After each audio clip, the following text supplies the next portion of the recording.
Hello friends, computer programming in C के इस series में आज हम पढ़ेंगे पॉइंटर्स इन सी लैंग्वेज का पार्ट 2। पार्ट 1 में हमने पॉइंटर के बारे में बेसिक अंडरस्टैंडिंग ली थी, जिसमें पॉइंटर क्या होता है, एड्रेस ऑपरेटर क्या होता है, एस्ट्रिक्स सिंबल या इनडायरेक्शन ऑपरेटर क्या होता है और उसे किस तरह से प्रोग्राम में हम यूज़ ले सकते हैं।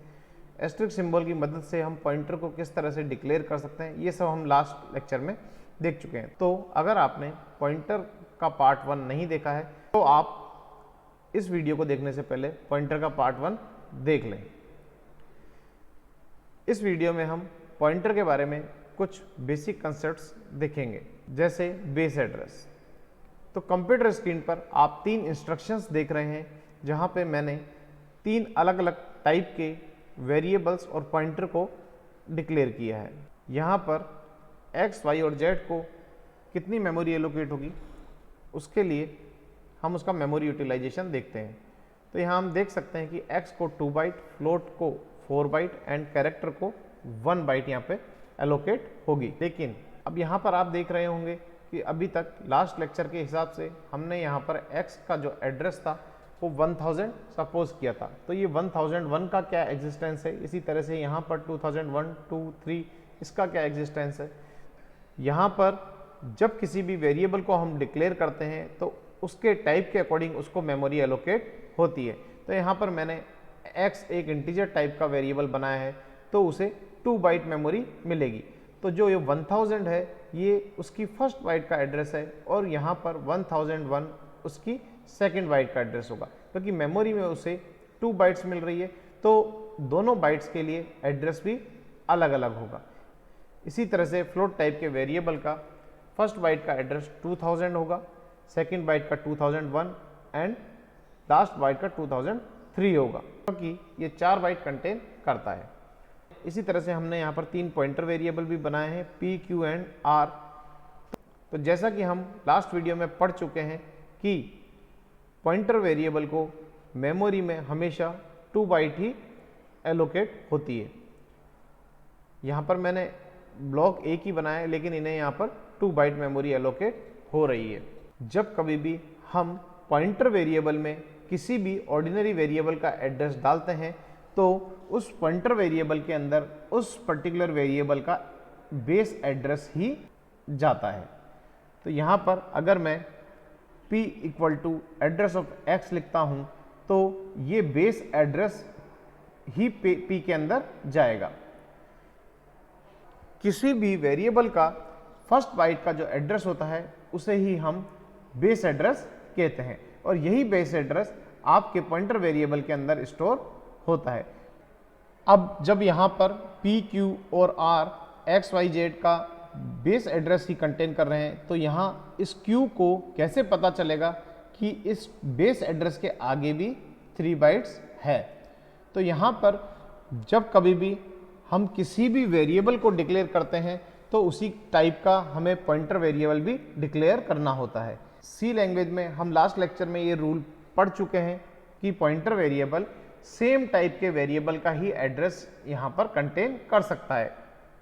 इसका मतलब कि अगर Q को Y का एड्रेस कंटेन करना है तो Y and Q same type के होने चाहिए, जैसे कि हमने यहाँ पर फ्लोट टाइप के दिए हैं, यहाँ पर इंट टाइप के दिए हैं और कैरेक्टर टाइप के यहाँ पर दिए हैं। जहाँ कहीं भी हम कोई भी इंस्ट्रक्शन देख रहे हैं तो उसमें पॉइंटर वेरिएबल जो कि किसी वेरिएबल का एड्रेस कंटेन कर रहा है उन दोनों का टाइप सेम है, और यही सी लैंग्वेज में रूल बताया गया है, जिससे कि जब Q इस Y का एड्रेस कंटेन करेगा तो उसे पता रहेगा कि इस Y के आगे 3 बाइट्स और है। क्योंकि हमने उसे फ्लोट टाइप से डिक्लेयर किया है तो सिर्फ वो फ्लोट टाइप के वेरिएबल का ही एड्रेस अपने अंदर कंटेन कर सकता है, जिससे कि वो ये भी इंडिकेट करता रहेगा कि इसके आगे 3 बाइट्स और है। तो यहाँ पर ये रिस्पॉन्सिबिलिटी उस पॉइंटर वेरिएबल की होती है, जिससे उसको ये पता रहे कि जो एड्रेस वो कंटेन कर रहा है वो एक बेस एड्रेस है और उसके आगे भी वो पर्टिकुलर वेरिएबल कुछ बाइट एड्रेस ऑक्यूपाई करता है। तो हमें एक रूल हमेशा ध्यान रखना चाहिए कि जिस वेरिएबल का एड्रेस हम पॉइंटर वेरिएबल में स्टोर करने जा रहे हैं उस पॉइंटर वेरिएबल और वेरिएबल का टाइप सेम होना चाहिए, नहीं तो आपके प्रोग्राम में सस्पिशियस पॉइंटर कन्वर्जन नाम से एरर आएगी। बेस एड्रेस के इस कंसेप्ट को और अच्छे से समझने के लिए हम एक सिंपल प्रोग्राम का एग्जांपल यहाँ पढ़ लेते हैं। तो यहाँ मैंने एक सिंपल प्रोग्राम लिखा है जिसमें एक वेरिएबल को डिक्लेयर किया है और एक पॉइंटर वेरिएबल को डिक्लेयर किया है। b की वैल्यू को मैंने 10 से इनिशियलाइज कर दिया है, तो b के अंदर 10 स्टोर हो जाएगा। इसके बाद मैंने नेक्स्ट इंस्ट्रक्शन में j जो कि एक पॉइंटर वेरिएबल है उसमें b का एड्रेस असाइन कर दिया है, मतलब इस b का एड्रेस। तो अगर मेमोरी में हम देखेंगे तो यहाँ b के अंदर 10 वैल्यू होगी और जो b का बेस एड्रेस है, जैसा कि हम अभी पढ़ चुके हैं कि बेस एड्रेस ही पॉइंटर वेरिएबल के थ्रू कंटेन किया जाता है। तो यहाँ पर ये 2 बाइट मेमोरी कंटेन करेगा, इसलिए इसे 2 एड्रेसेस असाइन होंगे 1000 एंड 1001, बट ये जो बेस एड्रेस है ये ही इस पॉइंटर वेरिएबल के अंदर स्टोर होगा। तो इस पर्टिकुलर पॉइंटर वेरिएबल को भी कुछ एड्रेस असाइन होता है। ये जो एड्रेस यहाँ हमें दिख रहा है ये हम ऐसा मान रहे हैं, हम श्योर नहीं होते हैं कि रैम के अंदर कौन सा नंबर एज ए एड्रेस इसको असाइन होगा, इसलिए यहाँ पर हम ये मान रहे हैं कि b को 1000 एंड j को 4000 एड्रेस असाइन हुआ है। तो यहाँ सिंपल हमने j पर पोस्ट इंक्रीमेंट ऑपरेटर अप्लाई किया है और पोस्ट इंक्रीमेंट अप्लाई करने के बाद हम j की वैल्यू प्रिंट करेंगे। तो फ्रेंड्स आप सोच के बताइए प्रोग्राम का क्या आउटपुट होगा। तो अब तक आपने सोच लिया होगा। तो यहाँ पर हम j की बात कर रहे हैं, तो j के अंदर 1000 है, तो j में जब हम इंक्रीमेंट करेंगे तो j में हम सिंपल अगर इंक्रीमेंट करते हैं तो 1000 प्लस 1 करके 1001 आंसर हम इसमें दे सकते हैं, लेकिन ये आंसर गलत होगा क्योंकि 1000 एंड 1001 तो b का ही एड्रेस है। तो जब हम j के अंदर प्लस 1 करेंगे तो वो 1000 के अंदर प्लस 1 करेगा, लेकिन यहाँ 1000 और 1001 के बाद।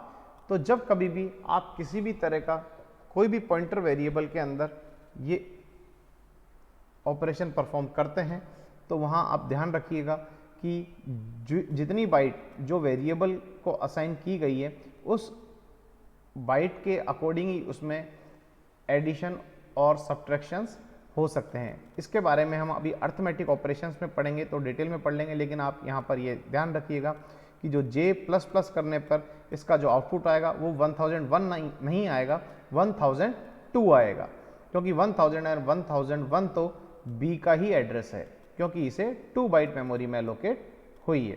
तो इस 1000 के आगे प्लस 1 करने पर 1002 एज ए आउटपुट मिलेगा। हम इसे प्रोग्राम को एग्जीक्यूट करके भी देख लेते हैं।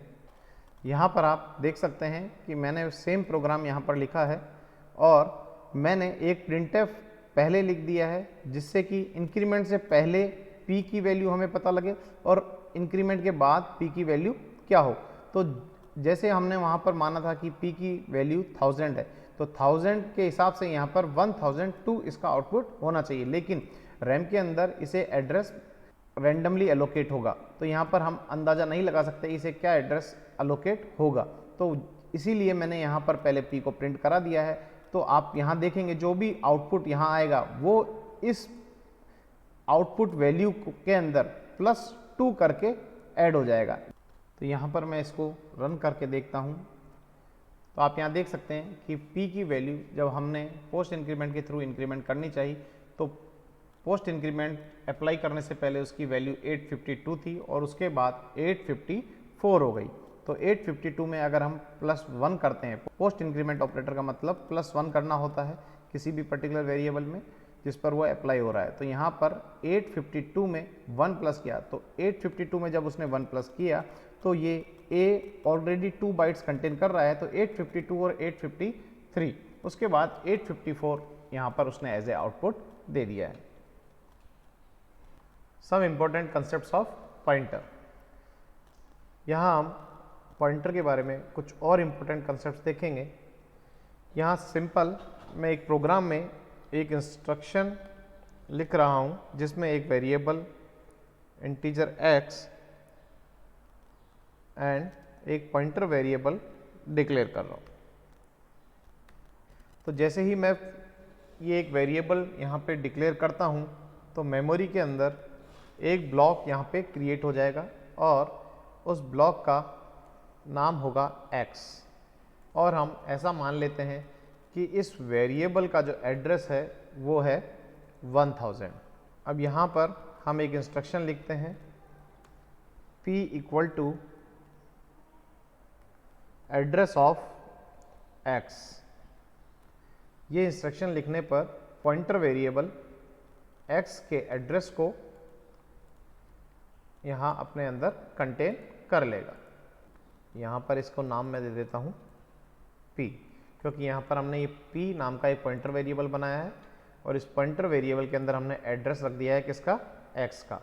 अब इस पर्टिकुलर पॉइंटर वेरिएबल को भी यहाँ पर मेमोरी में कोई एड्रेस मिलेगा तो मैं उसे लिख देता हूँ 2000। इसी तरह से अगर मैं यहाँ पर एक और ब्लॉक क्रिएट करता हूँ और उस ब्लॉक में मैं पॉइंटर वेरिएबल p का एड्रेस स्टोर करना चाहता हूँ और उसको मैं नाम दे देता हूँ q, और उस q को जो एड्रेस मेमोरी में मिल रहा है वो है 3000।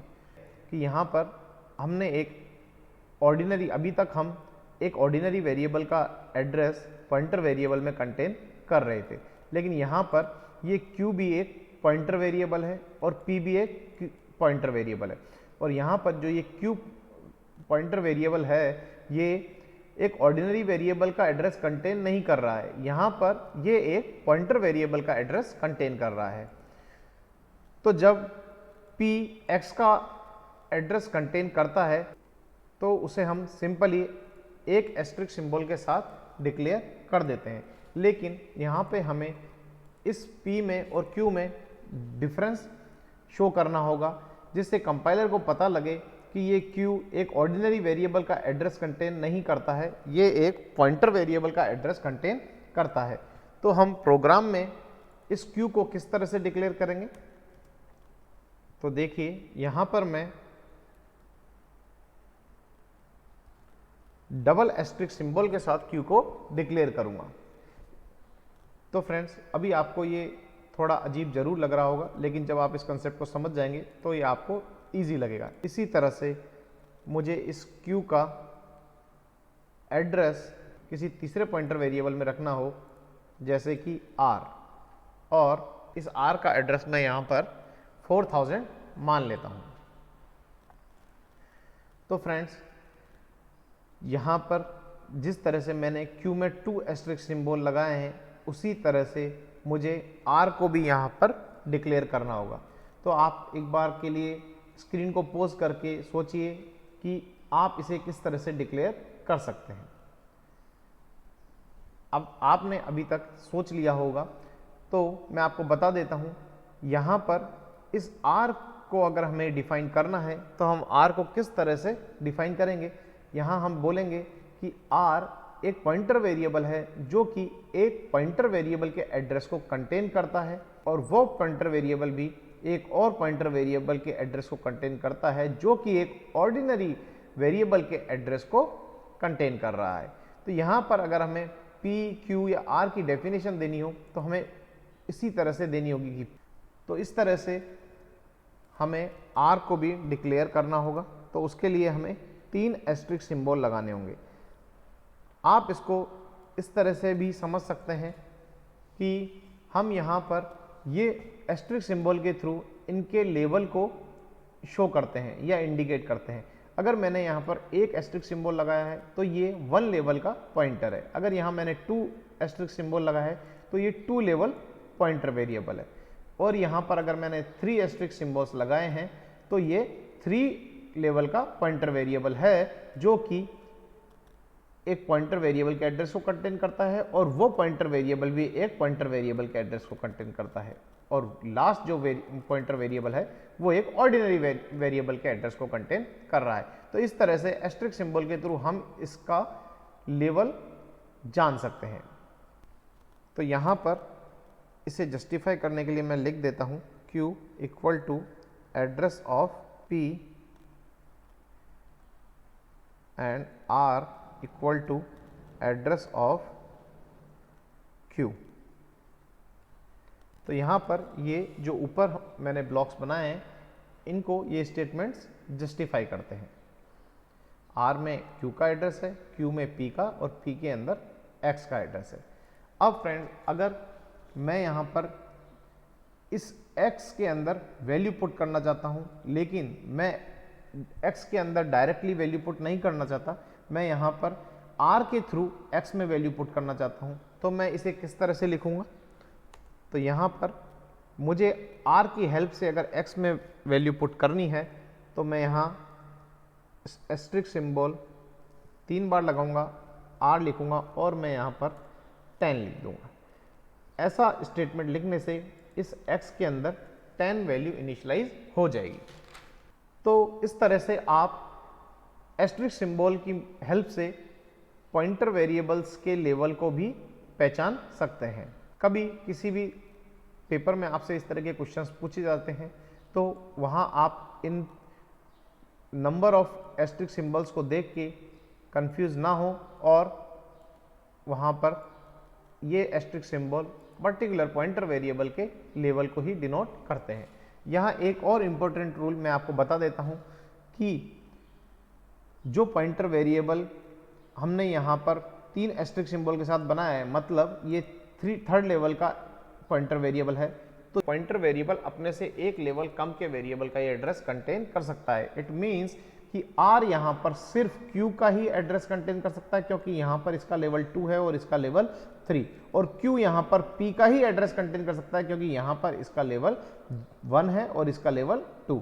इसी तरह से P आपके X वेरिएबल का एड्रेस कंटेन कर रहा है, क्योंकि इसका लेवल 0 है। तो यहाँ पर आप एक सीक्वेंस देख रहे हैं 0 1 2 3। तो इस तरह से इसी सीक्वेंस में पॉइंटर वेरिएबल अपने से एक कम लेवल वाले पॉइंटर वेरिएबल का ही एड्रेस कंटेन कर सकते हैं। तो फ्रेंड्स, अगर आपको इस वीडियो लेक्चर में किसी तरह का कोई भी डाउट हो, तो आप कमेंट सेक्शन में जाके मुझसे क्वेश्चन पूछ सकते हैं। और आपको ये वीडियो पसंद आया हो तो इसे आप लाइक करें, अपने फ्रेंड्स के बीच में शेयर करें, जिससे उनको भी इसका फ़ायदा मिले, क्योंकि ये वीडियोस फ्रीली अवेलेबल हैं। Thank you.